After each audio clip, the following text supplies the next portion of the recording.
563 ईसा पूर्व में कपिल वस्तु में कौन राजा है? सुद्धोधन। और उनकी पत्नी का नाम क्या है? महामाया। जो सुद्धोधन है ये शाक्य वंश के क्षत्रिय थे। किस वंश के? शाक्य वंश के क्षत्रिय थे। नाम क्या है? सुद्धोधन। और इनकी पत्नी जो महामाया है ये किस वंश की? तो ये कोलीय वंश की राजकुमारी थी। किस वंश की? कोलीय वंश की राजकुमारी थी। 563 ईसा पूर्व में राजा सुद्धोधन के यहाँ एक बच्चे का जन्म हुआ जिसका नाम है सिद्धार्थ। तो महात्मा बुद्ध के बचपन का नाम सिद्धार्थ। तो इनके बचपन का नाम था सिद्धार्थ। अब जब सिद्धार्थ का जन्म हुआ तो भाई राजकुमार का जन्म हुआ।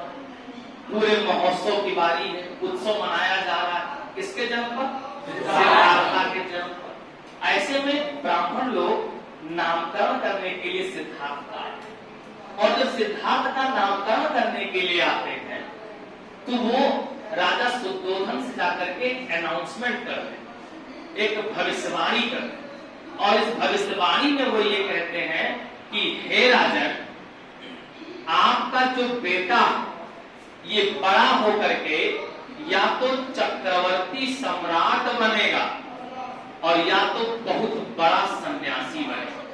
यानी मतलब या तो वो बहुत बड़े भूभाग का राजा होगा, अदरवाइज वो क्या बनेगा? अदरवाइज वो सन्यासी बनेगा।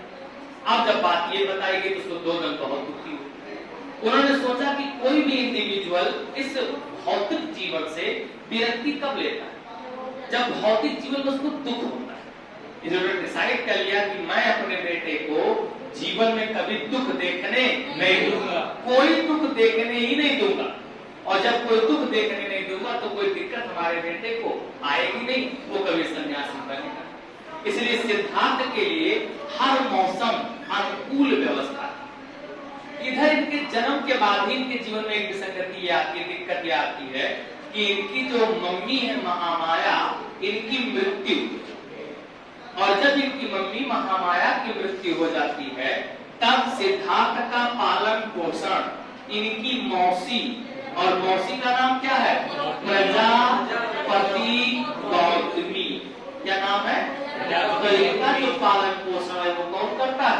तो इनका पालन पोषण प्रजापति गौतमी कौन करता है? इनका पालन पोषण प्रजापति गौतमी के द्वारा किया जाता है। किसका पालन पोषण? सिद्धार्थ का पालन पोषण किसके द्वारा?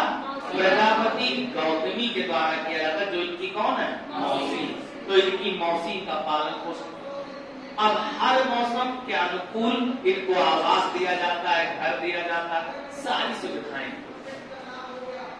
और इनका विवाह 16 वर्ष की अवस्था, कितने साल की अवस्था में? 16 वर्ष की अवस्था में सिद्धार्थ का विवाह किसके साथ हो गया? यशोधरा के साथ। किसके साथ हुआ? यशोधरा के साथ इनका विवाह हुआ सिद्धार्थ का। और यशोधरा से इन्हें पुत्र रत्न की प्राप्ति। किसकी प्राप्ति हुई? पुत्र रत्न की प्राप्ति हुई, जिसका नाम इन्होंने क्या रखा? अपने पुत्र का नाम रखते हैं राहुल। क्या नाम था? राहुल। अब प्रारंभ से ही अगर सिद्धार्थ के बारे में देखा जाए तो बहुत ज्यादा वो दयालु भाव, अहिंसा पे बहुत अधिक बल देते थे। कई सारी की कहानियां जो मैं आपको आगे सुनाऊंगा, अभी केवल पेपर को। ठीक, अब ये क्या करते हैं, जब भी सिद्धार्थ युवराज तो इनको नगर भ्रमण के लिए जाना है। जब ये नगर भ्रमण के लिए जाते तो नगर भ्रमण पर इनके जाने के लिए व्यवस्था ये बना के रखी गई थी कि मान लो ये रास्ता है इनके जाने का, तो पहले देखो मंत्री लोग आते हैं, चूना उना डाल दिया जाता है, सारी गंदगी हटा दी जाती है। वही हालात सिद्धार्थ के होते हैं कि जब भी सिद्धार्थ जाएंगे कोई दिक्कत उनको दिखनी नहीं चाहिए। कोई गरीब, कोई असहाय, कोई दुखिया उनसे मिलने ना पाए। तो सिद्धार्थ के मन में अगर कहीं दुख के बोध हो गए तो कहाँ बन जाएंगे? सन्यासी। तो फिर राजा सुद्धोधन के तो सारे ख्वाब बेकार हो जाए।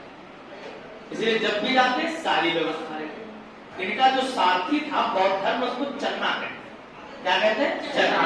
अब प्रारंभ में क्या है वो तो मिलके ही रहे। अब इनका प्रारंभ क्या था? सन्यासी बनने का। जब इनकी अवस्था 29 साल की थी। कितने साल के थे भैया? जब इनकी अवस्था 29 वर्ष की थी, साल बोलो 29 वर्ष की थी, तो एक दिन नगर भ्रमण करने के लिए निकले। चन्ना से इन्होंने बोला कि ये इधर नहीं, चलो इधर लेके चलो। अब भला चन्ना में इतनी औकात हो सकती है कि वो सिद्धार्थ के आने युवराज के बातों की अवहेलना कर दे? कोई नहीं संभव ही नहीं। जब उधर लेकर के गया तो यहीं पर महात्मा बुद्ध ने 4 साइड देखे। पेपर में बहुत आ चुका है। कितने साइड देखे? 4 दृश्य देखे। और वो 4 दृश्य में सबसे पहले किसको देखते हैं? बूढ़ा व्यक्ति को देखते हैं। किसको देखते हैं? बूढ़ा व्यक्ति देखते हैं। ओल्ड पर्सन, खाल बाल नीचे लटक रही है, गाल बाल सब सूख गया है, दांत बाहर में बचे नहीं है, तो मतलब एकदम बदहवास बेकार। ये पूछते चलना सी का होगा, तो कहता है चलना की मालिक ये सबके जीवन की दशा है। आज नहीं तो कल सबके से खाल लटक जाएंगे, झोरी पड़ जाएगी। आज जो काया इतनी अच्छी है, कल एकदम बेकार हो जाए। अब इनके मन में ये थोड़े थोड़े कष्ट आने शुरू हुए, मतलब ये का होगा। इसके बाद जो मानव सिद्धार्थ है, ये आगे बढ़े तो देखते हैं बीमार व्यक्ति। दूसरा साइड क्या है भैया? बीमार व्यक्ति है। कैसा व्यक्ति है? बीमार। इन्होंने बीमार व्यक्ति को देखा। आप जब भी बीमार व्यक्ति को देखते हैं तो देख रहे हैं तो शायद किसकी डिजीज। तो चन्ना से पूछा ही क्या होगा? तो चन्ना ने कहा मालिक ये बीमारी कभी भी किसी को भी हो सकती है, कभी भी कोई बीमार पड़ सकता। चन्ना मतलब सिद्धार्थ मन में बड़ा दुख हुआ कि मतलब हमारा अपने शरीर पे कोई कंट्रोल है नहीं।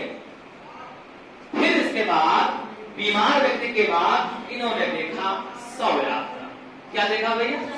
शव यात्रा। एक व्यक्ति मर गया है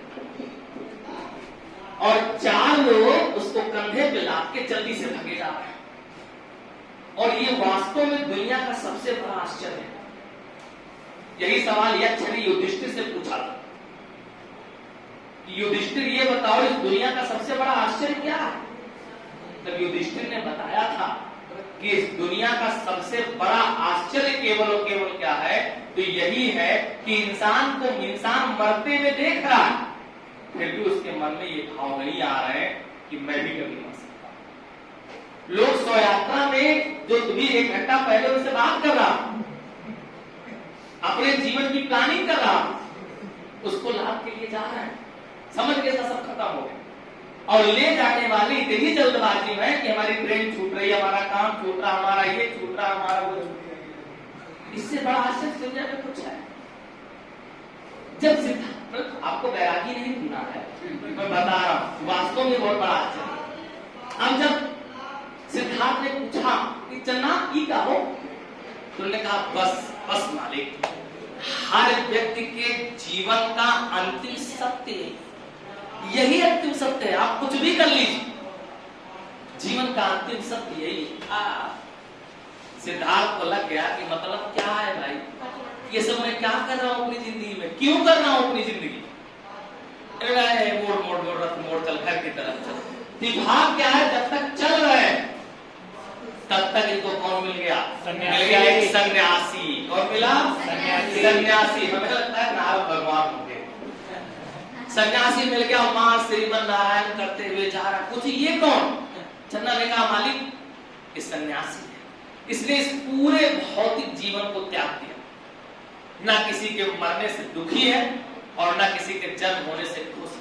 इसे कोई मतलब नहीं, इस पूरे भौतिक संसार से 1% का इसको मतलब है ही नहीं है। अब जब उन्होंने ऐसा बताया, अब बताओ वही बात हो गई ना कि जिससे डरते थे वही बात हो गई। कहा हो गया कि सिद्धार्थ सुद्धोधन एक ही बात सोच रहे थे कि कभी मेरे बेटे के मन में ये भाव ना आने पाए, और बेटे के मन में कोई भाव आ गया। कौन से भाव? सन्यासी। घर पहुंचे, मन एकदम उदास, एकदम विरक्त है कि अरे अब मैं क्या करूं। तो जब मन एकदम विरक्त हो गया, भाव एकदम विरक्त हो गया, बस 29 वर्ष की अवस्था, कितने साल में भैया? 29 वर्ष की अवस्था में सिद्धार्थ ने अपना ग्रह त्याग दिया, अपना घर छोड़ दिया। किसने? सिद्धार्थ ने। कै साल की अवस्था पर? 29 वर्ष की अवस्था में अपना ग्रह त्याग दिया। हमारे यहाँ इसी को कहा जाता है, क्या कहा जाता है? मतलब बौद्ध धर्म में इसको कहते हैं महाभिनिष्क्रमण। क्या कहते हैं भैया?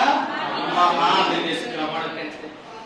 अब घर त्याग दिया, घर त्याग करके आगे बढ़ रहा है। चन्ना के साथ निकले कि चल चन्ना लेके चल, मैं देखता हूँ जीवन का उद्देश्य क्या है। पहुंचे तो इनकी मुलाकात होती है आलार कलाम से। बहुत इंपॉर्टेंट फैक्ट बता रहा हूं भैया। किससे मिले? आलार कलाम से मिले। आलार कलाम जो है वो सांख्य दर्शन के ज्ञाता। किसके ज्ञाता? सांख्य दर्शन। आलार कलाम जाकर के सिद्धार्थ एक ही बात पूछते हैं कि गुरुजी ये बताओ कि आप क्यों जीते, आपके जीने का उद्देश्य क्या है? आप बताओ, अगर किसी इंडिविजुअल से कोई पूछेगा कि आप बताइए आपके जीवन का उद्देश्य क्या है, तो कोई क्या बताएगा?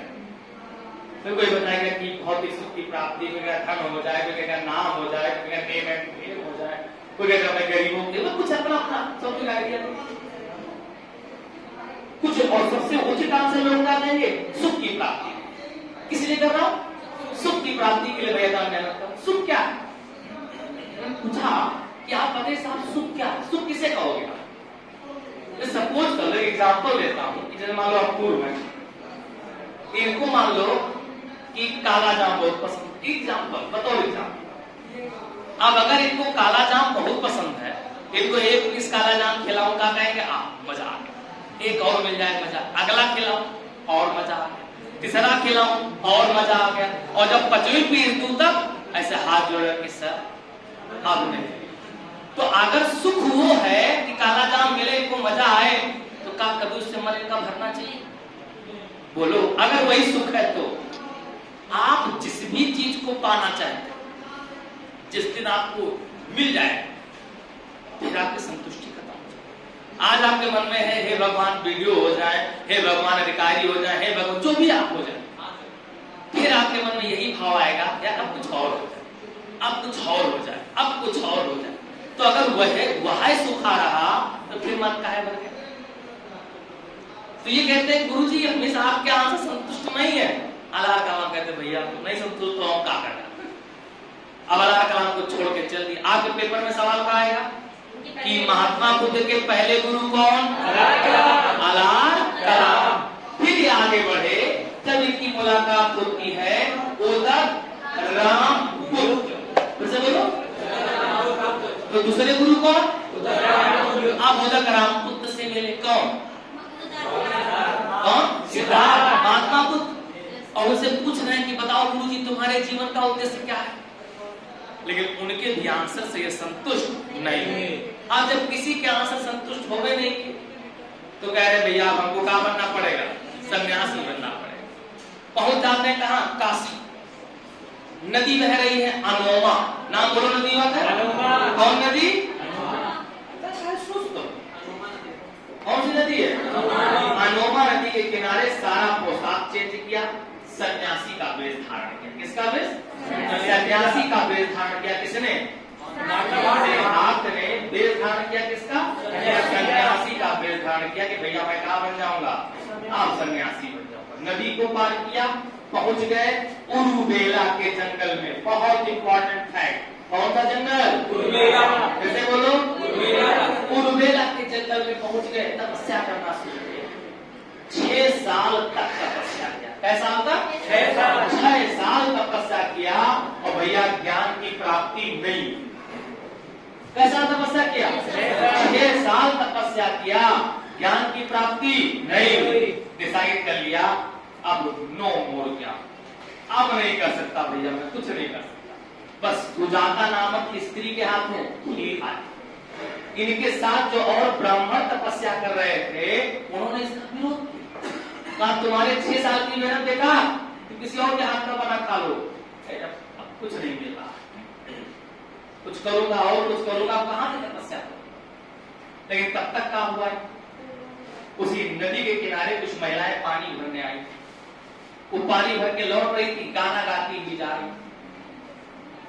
वो गाना तो मुझे नहीं याद है, लेकिन उसका मतलब शीर्षक सारांश यही था। सारांश क्या था? एक ही सारांश था। क्या? कि अगर जीवन में कोई भी कार्य आप शुरू कर रहे हैं तो अगर आधे रास्ते से उस काम को छोड़ के लौट जाएंगे तो आपका जो समय जाएगा वो किसी अर्थ में नहीं। आप तैयारी करने आए हैं, आपने थोड़े दिन पढ़ाई की, मन हो गया, छोड़ के चले, तो जितने दिन आपने मेहनतवा की उतना बेकार हो गया कि नहीं बेकार? तो यही सोचे होगा कि नहीं अब मैं पूरे से तपस्या। इनको जो ब्राह्मण को छोड़ के कहां चले गए थे? मृगगांव। कहां चले गए थे? मृगगांव। जिसे कहां कहते हैं? सारनाथ। कहां कहते हैं? सारनाथ। उसी को कहते हैं ऋषि पत्तनम। उसे वहां चले और ये उरुवेला के जंगल को छोड़कर मैं कहां पहुंच रहे? तो उरुवेला के जंगल को छोड़कर पहुंच रहे बोध गया। कहां पहुंचे? फिर से बोलो एक बार। ये बोध गया पहुंच गए और बोध गया में इन्होंने तपस्या करना शुरू किया। और भैया 8वें दिन, कौन दिन? 8वें दिन। 8वें दिन बैसाख पूर्णिमा वाले दिन। कौन दिन? बैसाख पूर्णिमा वाले दिन निरंजना नदी के किनारे, नदी बोलो निरंजना नदी के किनारे कौन सा पेड़? बोध वृक्ष, पीपल। बोध वृक्ष के नीचे कौन सा वृक्ष? बोध वृक्ष के नीचे नदी कौन सी? निरंजना नदी के किनारे किसको ज्ञान मिल गया? सिद्धार्थ को ज्ञान मिल गया। और सिद्धार्थ कहाँ बन गए? महात्मा बुद्ध। कहाँ बन गए?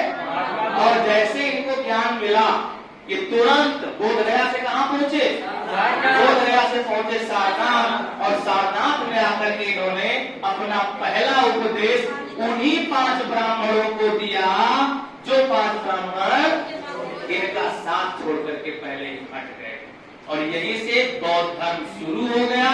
इसी को कहा जाता है भैया धर्म चक्र प्रवर्तन। क्या कहते हैं? धर्म चक्र प्रवर्तन। इतनी बात समझ आई?